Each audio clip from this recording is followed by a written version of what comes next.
नमस्कार, स्वागत आहे तुम्हा सर्वांचं परत एकदा ज्ञानाधारावर. तर मित्रांनो, आपण छत्रपती संभाजीनगरची जी जीएमसी भरती आहे, या भरतीसाठी जी सामान्य ज्ञान या विषयाची महत्त्वपूर्ण प्रश्न उत्तरावर आजच्या या व्हिडिओमध्ये चर्चा करणार आहोत. आजच्या व्हिडिओमध्ये परीक्षेच्या दृष्टीने अत्यंत महत्त्वाचे असे प्रश्न उत्तरे आपण कव्हर केलेली आहेत. हे सर्व प्रश्न तुम्हाला टेलिग्राम चॅनलला PDF स्वरूपात आपण अगदी मोफत उपलब्ध करून देत आहोत. लिंक तुम्हाला टेलिग्राम चॅनलची डिस्क्रिप्शनमध्ये या ठिकाणी मिळून जाईल. तर मित्रांनो, आजच्या व्हिडिओला आपण सुरुवात करूयात. या ठिकाणी पहिला प्रश्न आपला आहे, मराठवाड्याचे प्रवेशद्वार म्हणून कोणत्या जिल्ह्याला ओळखले जाते? उत्तर आहे छत्रपती संभाजीनगर या जिल्ह्याला मराठवाड्याचे प्रवेशद्वार म्हणून या ठिकाणी ओळखले जाते. सोबतच छत्रपती संभाजीनगर या जिल्ह्याला या शहराला 52 दरवाजेचे शहर म्हणून पण या ठिकाणी ओळखलं जातं.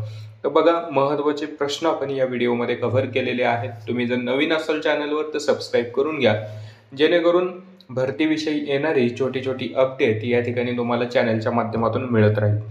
यानंतर मित्रांनो, प्रश्न क्रमांक दुसरा आहे आपला, छत्रपती संभाजीनगर प्रशासकीय विभागात एकूण किती जिल्हे आहेत?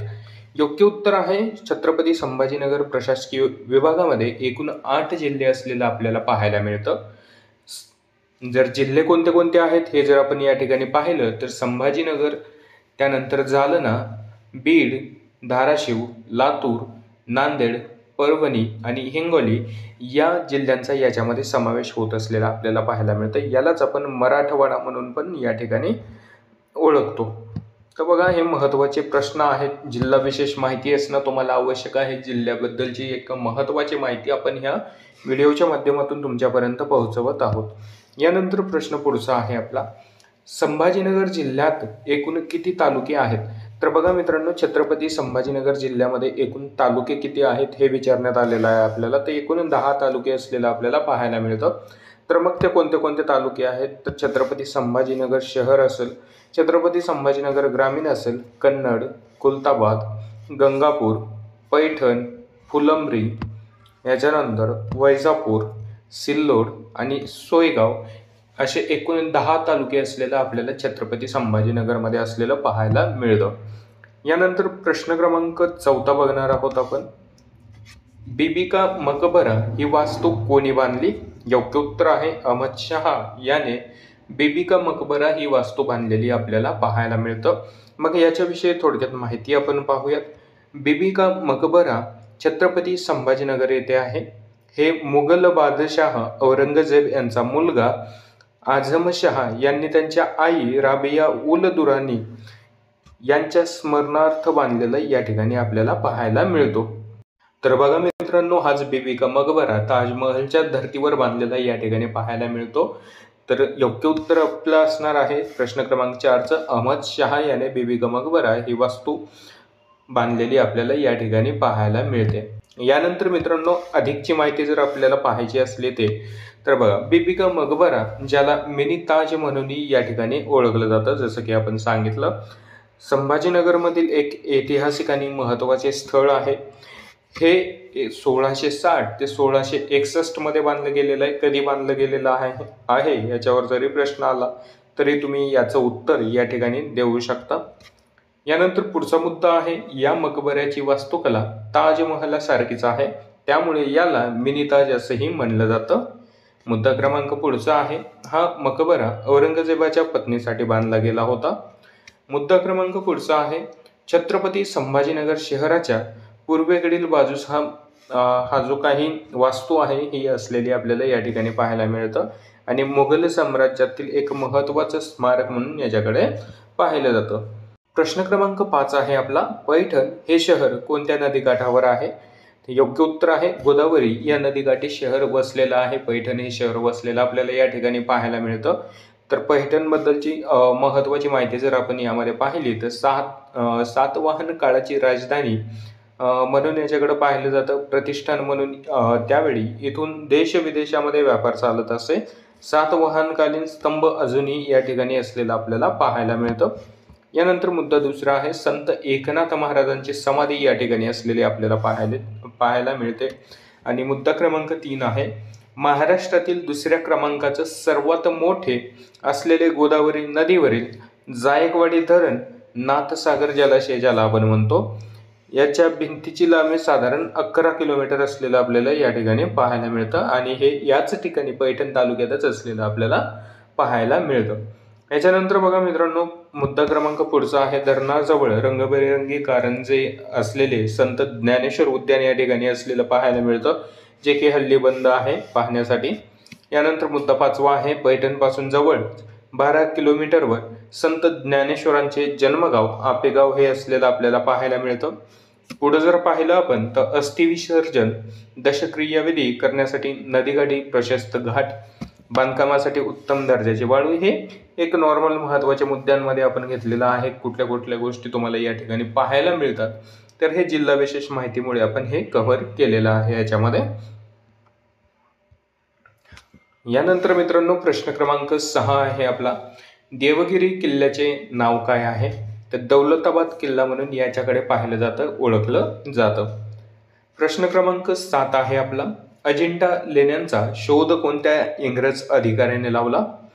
योग्य उत्तर आहे जॉन स्मिथ या इंग्रज अधिकाऱ्याने अजिंठा लेण्यांचा शोध लावलेला आपल्याला या ठिकाणी पाहायला मिळतो.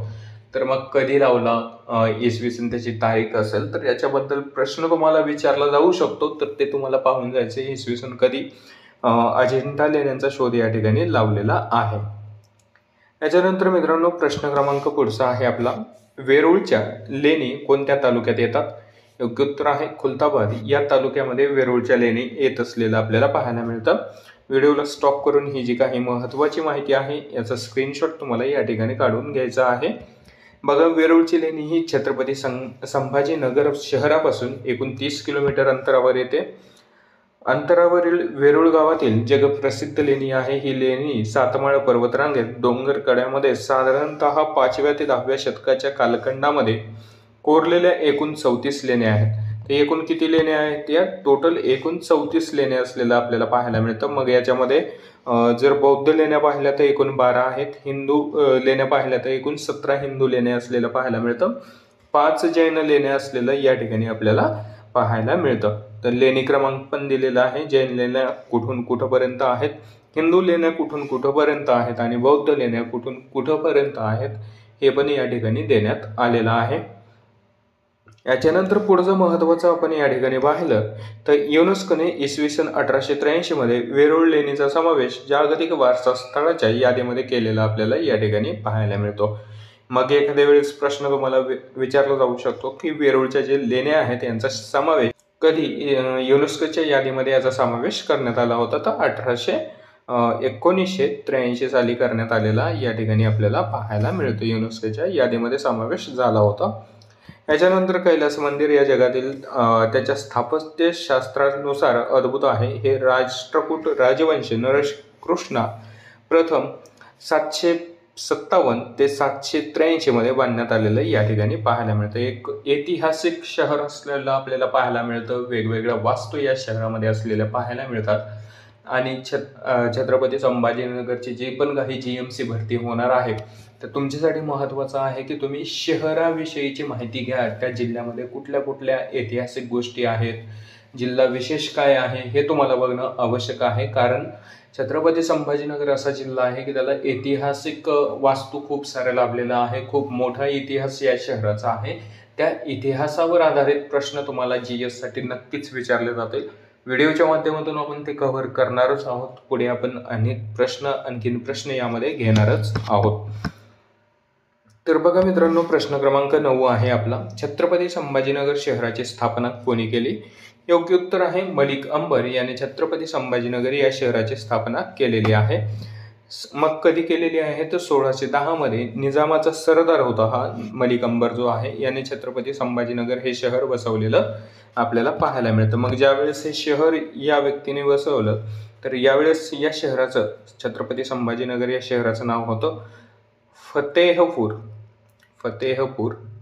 याच्यानंतर शहराचं नाव खडकी करण्यात आलं, खडकी. त्याच्यानंतर औरंगाबाद आणि आत्ता छत्रपती संभाजीनगर या नावाने या शहराला ओळखलं जातं. तर या शहराचे जुने नावं पण तुम्हाला माहिती असणं आवश्यक आहे. जुन्या नावावर पण तुम्हाला या ठिकाणी प्रश्न विचारला जाणारच आहे.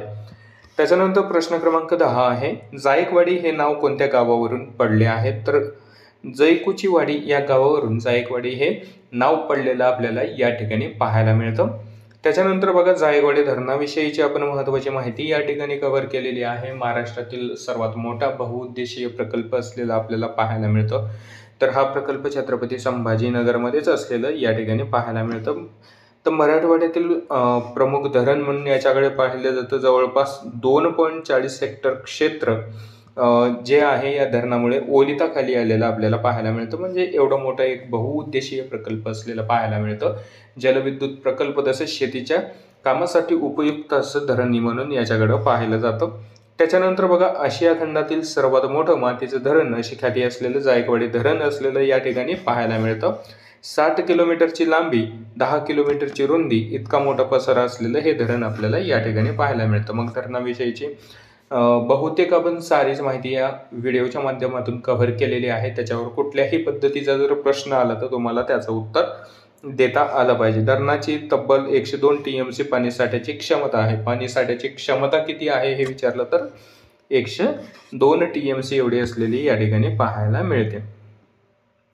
याच्यानंतर बघा प्रश्न 11वा आहे, गृहणेश्वर हे ज्योतिर्लिंग कोणत्या नदीच्या काठावर वसलेले आहे? तर योग्य उत्तर आहे येळगंगा या नदीकाठी हे धरण हे जे ज्योतिर्लिंग आहे हे वसलेलं आपल्याला पाहायला मिळतं. याच्याबद्दलची बरीचशी माहिती आपण या ठिकाणी कव्हर केलेली आहे. व्हिडिओला स्टॉप करून याचा स्क्रीनशॉट तुम्ही काढून घेऊ शकता किंवा याचा जे PDF आहे ते आपण टेलिग्राम चॅनलला तुम्हाला उपलब्ध करून देणारच आहोत. तर त्या ठिकाणी जाऊन तुम्ही ही माहिती जी आहे पाहू शकता. यानंतर प्रश्न क्रमांक 12 असणार आहे आपला, छत्रपती संभाजीनगर जिल्ह्याचे विभाजन कधी झाले? योग्य उत्तर आहे 1 मे 1981 साली छत्रपती संभाजीनगर या जिल्ह्याचं विभाजन झालं होतं. मग विभाजनातून कोणत्या जिल्ह्याची निर्मिती झाली? तर जालना या जिल्ह्याची निर्मिती 1 मे 1981 रोजी छत्रपती संभाजीनगर जिल्ह्याच्या विभाजनातून झालेली आपल्याला या ठिकाणी पाहायला मिळते. मग महाराष्ट्रातील सर्वात शेवटचा जिल्हा कोणता आहे? त्याची निर्मिती कधी झालेली आहे? तर हे पण तुम्हाला माहिती असणं आवश्यक आहे. याच्यावर पण परीक्षेमध्ये तुम्हाला प्रश्न विचारला जाऊ शकतो. यानंतर प्रश्न 13वा बघणार आहोत आपण, छत्रपती संभाजीनगर जिल्ह्यामध्ये कोणत्या नद्या आहेत? तर गोदावरी, पूर्णा, दुधना या नद्या छत्रपती संभाजीनगरमध्ये असलेलं आपल्याला या ठिकाणी पाहायला मिळतं. प्रश्न क्रमांक 14 आहे, जालियनवाला बाग हत्याकांडानंतर सर ही पदवी कोणी परत केली होती? योग्य उत्तर आहे रवींद्रनाथ टागोर यांनी जालियनवाला बाग हत्याकांडानंतर सर ही पदवी त्याग केली होती किंवा सर ही जी पदवी इंग्रजांकडून त्यांना देण्यात आली होती ती परत केलेली होती. याच्यानंतर प्रश्न 15वा आहे आपला, महात्मा ज्योतिबा फुले यांनी खालीलपैकी कोणता ग्रंथ लिहिला? तर शूद्रांचे जीवन हा महात्मा फुलेंचा ग्रंथ असलेला आपल्याला या ठिकाणी पाहायला मिळतं. महात्मा फुलेंचे अनेक ग्रंथ आहेत, त्याच्यापैकी एक ग्रंथ असलेला आपल्याला या ठिकाणी पाहायला मिळतं. आणखीन प्रश्न आपण पुढच्या व्हिडिओमध्ये पाहणार आहोतच याच्यामध्ये. यानंतर मित्रांनो प्रश्न 16वा आहे आपला, स्वामी हे पुस्तक कोणी लिहिलेले आहे? तर रणजित देसाई यांनी हे पुस्तक लिहिलेलं आहे. तर बघा परीक्षेमध्ये तुम्हाला 2025 मध्ये बरेचसे पुस्तकं जी आहेत लॉन्च झालेली आहेत, नवीन पुस्तकं प्रकाशित झालेली आहेत. मग त्याच्यामध्ये राष्ट्रपती द्रौपदी मुर्मू यांनी लिहिलेलं पुस्तक असेल, चेतेश्वर पुजारा यांच्या पत्नीने लिहिलेलं पुस्तक असेल, अशा बरेच आणखीन लेखकांनी पुस्तकं प्रकाशित केलेली आहेत. तर 2025 मध्ये प्रकाशित झालेली पुस्तकं आणि त्यांचे लेखक तुम्हाला लिहून ठेवून ते पाठ करायचं आहे, त्याला बघून जायचं आहे परीक्षेमध्ये जाण्याच्या अगोदर. कारण त्याच्यापैकी एका पुस्तकावर तुम्हाला नक्कीच प्रश्न विचारला जाईल. लेखक आणि त्याचे पुस्तक याच्यावर एक प्रश्न परीक्षेमध्ये तुम्हाला असणार आहेच. यानंतर मित्रांनो प्रश्न 17वा असणार आहे आपला, लोकमान्य टिळकांनी कोणते इंग्रजी वृत्तपत्र प्रसिद्ध केले? योग्य उत्तर आहे मराठा हे इंग्रजी वृत्तपत्र लोकमान्य टिळकांनी या ठिकाणी प्रसिद्ध केलेलं पाहायला मिळतं. तर या ठिकाणी तुम्हाला परीक्षेत प्रश्न विचारला जाऊ शकतो की मराठी वृत्तपत्र सृष्टीचे जनक कोण आहेत? मराठीमधील पहिलं वृत्तपत्र कोणतं आहे? तर हे दोन्ही गोष्टी तुम्हाला कॉमेंटमध्ये सांगायच्या आहेत. मराठी वृत्तपत्र सृष्टीचे जनक आणि मराठीमधील सर्वात पहिलं वृत्तपत्र कोणी सुरू केलं आणि ते कोणतं हे तुम्हाला या ठिकाणी कॉमेंटमध्ये सांगायचं आहे.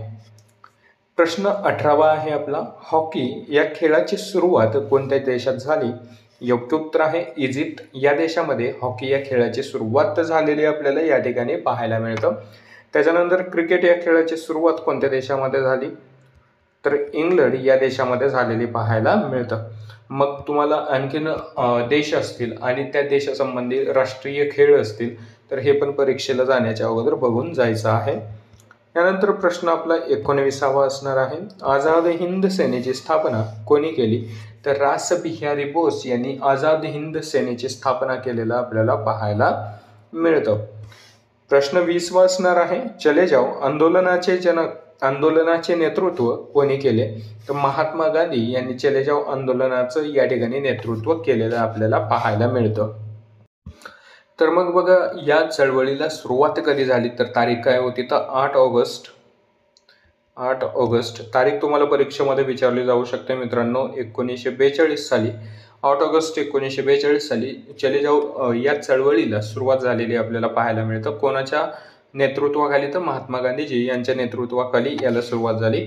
कोणत्या शहरामध्ये सुरुवात झाली? तर मुंबई या शहरामध्ये या चले जाओ आंदोलनाला सुरुवात झालेली आपल्याला पाहायला मिळतं 8 ऑगस्ट 1942 या साली. त्यानंतर प्रश्न आपला पुढचा आहे. मानवी शरीरातील सर्वात लांब पेशी कोणती? तर चेतापेशी ही मानवी शरीरातील सर्वात लांब पेशी असलेलं आपल्याला पाहायला मिळतं. प्रश्न 22वा आहे आपला. भारतीय राजकारणातील पितामह असं कोणाला म्हणलं जातं? तर दादाभाई नौरोजी यांना भारतीय राजकारणातील पितामह म्हणून या ठिकाणी ओळखलं जातं. प्रश्न 24 असणार आहे. केसरी वृत्तपत्र कधी सुरू झाले? योग्य उत्तर आहे 4 जानेवारी 1881 साली केसरी हे वृत्तपत्र सुरू झालेलं आपल्याला पाहायला मिळतं.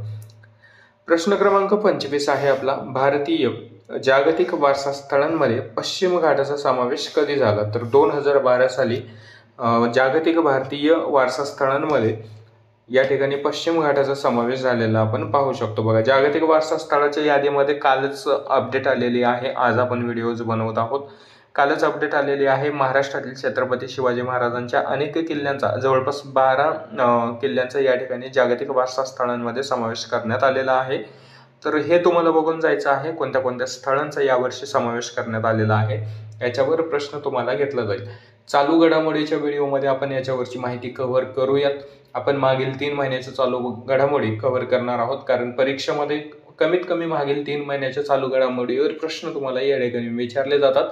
जून महिन्याच्या चालू घडामोडीचा जो व्हिडिओ आहे तो तुम्हाला परवा दिवशी मिळेल. या ठिकाणी तुम्हाला 15 तारखेला मिळून जाईल चालू घडामोडीचा व्हिडिओ. तो पण व्हिडिओ सर्वांनी पहा. त्याच्यामध्ये महत्त्वाच्या चालू घडामोडी आपण कव्हर करणार आहोत. जुलैचं आपण आणखीन काही दिवसांनी बनवूयात अपडेट. आपण जसं परीक्षेची तारीख वगैरे आली तर आपण जवळपास मागच्या 3 महिन्याच्या जेवढ्या काही चालू घडामोडी आहेत ते कव्हर करूयात, ज्या ते तुम्हाला परीक्षेमध्ये विचारल्या जाऊ शकतात. तर हे बघून जायचे तुम्हाला की जागतिक वारसा स्थळामध्ये कोणत्या 12 किल्ल्यांचा या ठिकाणी किंवा कोणत्या 12 स्थळांचा समावेश नव्याने करण्यात आलेला आहे. प्रश्न क्रमांक 26 आहे. एकलहरे या ठिकाणी डॅश विद्युत प्रकल्प आहेत. कोणता विद्युत प्रकल्प आहे? तर औष्णिक विद्युत प्रकल्प असलेला आपल्याला पाहायला मिळतो. याच्यानंतर मित्रांनो प्रश्न 27 आहे. आंबोली हे थंड हवेचे ठिकाण डॅश या ठिकाणी आहे. तर सिंधुदुर्ग या ठिकाणी आंबोली हे थंड हवेचं ठिकाण असलेलं आपल्याला पाहायला मिळतं. तसेच सर्वाधिक पावसाचं ठिकाण महाराष्ट्रातील असलेलं आपल्याला पाहायला मिळतं. यानंतर प्रश्न क्रमांक 28 आहे. महाराष्ट्राचे आद्य कीर्तनकार कोणाला म्हणतात? तर संत नामदेव यांना महाराष्ट्राचे आद्य कीर्तनकार म्हणून या ठिकाणी ओळखलं जातं. मित्रांनो प्रश्न 29वा आहे. 2011च्या जनगणनेनुसार महाराष्ट्रातील सर्वात कमी लोकसंख्येची घनता असलेला जिल्हा कोणता आहे? योग्य उत्तर आहे गडचिरोली हा जिल्हा सर्वाधिक कमी लोकसंख्येची घनता असलेला जिल्हा असलेला आपल्याला पाहायला मिळतं 2011च्या जनगणनेनुसार. तर मित्रांनो 2025ची जी जनगणना आहे ही कधीपासून सुरू होणार आहे याची तारीख तुम्हाला पाठ करून घ्यायची आहे. याची तारीख तुम्हाला माहिती करून घ्यायची आहे. तर परीक्षेमध्ये याच्यावर तुम्हाला प्रश्न विचारला जाईल. आणि ही जनगणना 2025 या वर्षी होणारी जनगणना ही कितवी जनगणना आहे हे तुम्हाला या ठिकाणी कमेंटमध्ये सांगायचं आहे. जनगणनेवर प्रश्न तुम्हाला परीक्षेमध्ये विचारला जाणार आहे. IMP मध्ये ठेवू शकता, महत्त्वाचा प्रश्न आहे. याच्यानंतर शेवटचा प्रश्न आहे आपला. सरदार उधम सिंग यांनी कोणत्या इंग्रज अधिकाऱ्याची हत्या केली? का केली हे कमेंटमध्ये सांगायचं आहे. सरदार उधम सिंग यांनी कोणत्या इंग्रज अधिकाऱ्याची या ठिकाणी हत्या केली? तर बघा मित्रांनो हे 30 प्रश्न होते, महत्त्वाचे प्रश्न आपण याच्यामध्ये कव्हर केलेले आहेत. परीक्षेमध्ये जे काही प्रश्न तुम्हाला विचारले जाऊ शकतात तेच प्रश्न आपण या व्हिडिओमध्ये घेतलेले आहेत. सर्व प्रश्न जे काही आपण व्हिडिओमध्ये घेत आहोत याचं PDF टेलिग्राम चॅनलला तुम्हाला डाउनलोड करायला मिळेल. त्यासाठी टेलिग्राम चॅनल तुम्हाला जॉईन करायचं आहे आणि चॅनलवर नवीन असाल तर चॅनलला सबस्क्राईब करून घ्या.